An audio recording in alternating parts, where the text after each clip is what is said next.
So I'll start with my own introduction. I'm Toby Leavitt. I'm the executive director of the San Francisco Shakespeare Festival. And about 5 years at a STAH conference, talking to another board member from a different organization, it got me really focused on the board. And it's something I've been working on in partnership with board and staff for ever since, and I'm really glad that the discussion's now raised to this level. What we were thinking of doing was just sort of covering 3 basic areas of just sort of recruitment, the life and times of a board member once they're on, and the board-staff relationship. I think probably most of our organizations have noticed that a great number of our board members, those representing businesses in our communities, predominantly seem to come from law firms and from banks. Who like to have their people engaged. In fact, got a couple of wonderful lawyers sitting right there. But the other thing is we really also need people who are not currently working an enormous professional schedule. People like Debbie Toohey and Pat Strasberg, who are in the position to be able to devote an enormous amount of time, which is every bit as important as corporate sponsorships to the activities of the organization. One thing that exists in San Francisco that you should all look for if you're looking for more board members is there's something called the board match. And this is actually how I came to the board, is that it's held in the conference center, and it's kind of like a little fair. And everybody has their little booths. And people who are interested in board service, it's kind of like speed dating. You don't have to go on a real date with a company or the nonprofit. You look at them and you think, I am not going over there. And then you go to others. For me particularly, I was actually looking for the San Francisco Shakespeare Festival.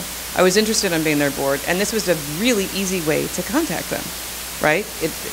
The presumption is set up. This is why I'm going. This is why they're there. And so it was great, and I intimidated our person. I said, I'm here for you, that I'm interested in being on your board. And so it was very concrete that way. And actually, we have very little corporate presence in the Valley. But this woman is with Intellos, which is one of the larger corporations. They're having a headquarters in the Valley. And she came on, though, because her daughter had loved being in our camp. And this camp ends after 3 weeks. It ends with performances at the Blackfriars, and she asked to be able to speak to the parents who were all there to pick up their children, and she made a challenge then, and she was just shameless in the way you want a board member to be shameless, and it was wonderful, and it's created so those people really get it because they're right there getting it. So I can't overemphasize the importance of camps. We have, I'm sure as we all do, we have an orientation packet, but we also spend an orientation day with all new board members, the managing director and myself, going through everything that's in there, introducing them. And this was the handout we had, which came from a board retreat. And I hope you guys are doing yearly board retreats as well as recruitment. That is a real training tool itself, is finding out what their needs and wants are. But an issue that we had, 2 issues. One was being really clear on the giving expectations from the beginning. So no one either is surprised by that or has the opportunity later to say to you, I didn't know there was a giving expectation. What was happening was people that represented organizations at the board retreat were saying, please don't ask me 5 times during the course of the season for tickets for this and a sponsorship for that. Ask me 1 time so I can go back to my firm and make 1 ask. And that's where we came up with this board commitment form, which Rita asked me to Xerox today. And it's been a pretty good tool. It's not binding. It's not, I have to do this, but I think it helps get people at the beginning of the season to think about where's the place that I want to support during the course of the season. And that's, board commitment and recruitment is certainly not all about fiduciary responsibility, but this part of it, this is one way we deal with it. Don't be afraid to ask things of your board. And Toby and I have worked through this. When she asked something, I actually don't understand that because she's so tactful that I didn't get it at all, right? I need to strengthen the ask. Yeah, and so just clearly, can you go to coffee with this donor?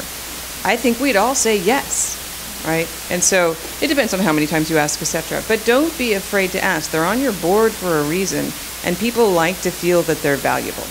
And that's part of it. So clearly, make good use of their time and their skills, but don't be afraid to ask. Fact of the matter is, and anybody who has a company knows this, you know your board has only a certain amount of time, and you get kind of shy and reticent about saying, look, let me have your weekend.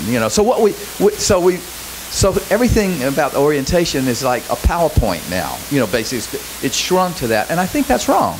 I think we ought to say, and make it good enough, but say, one of the things you do is you take off a day, and maybe even an evening, and you give it once a year to talking about the things that we really need to talk about outside of that tight agenda in your board meeting. And I don't think I can overstress to all people who are starting companies or worried about this, the importance of being able to just ask for it.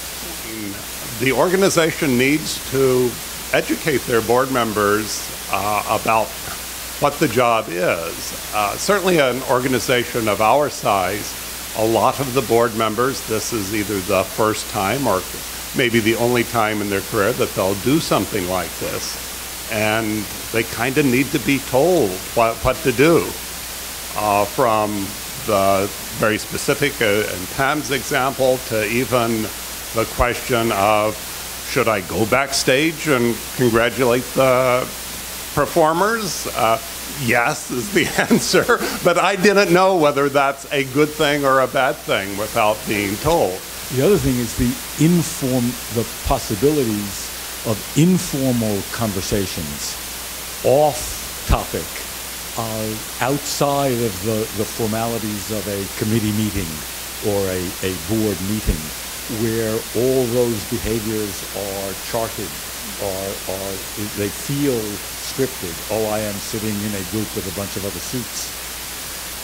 And the idea to be able to sit down and talk with the artistic staff, to be able to sit down and just gossip a little bit with administrators. It's that informal conversation that opens things up and makes it far more human and far more personally engaging. Now, tell you how many times people have said to me, I've been on so many boards, this is the most fun board I have ever been on. And it's just because people enjoy one another as well as are wildly enthusiastic about theater, because we have this brilliant theater, this amazing artistic director, a fabulous managing director, a great staff, and great things are happening for us. But in December, we don't have a board meeting. In December, we have a board party in December, and it is at the home of one of our board members always. And not only do we have our board members and the spouses, significant others of board members, we invite our major donors to that party as an opportunity for them to interact with, and key staff members are also at that party, and that's something that we look forward to every year.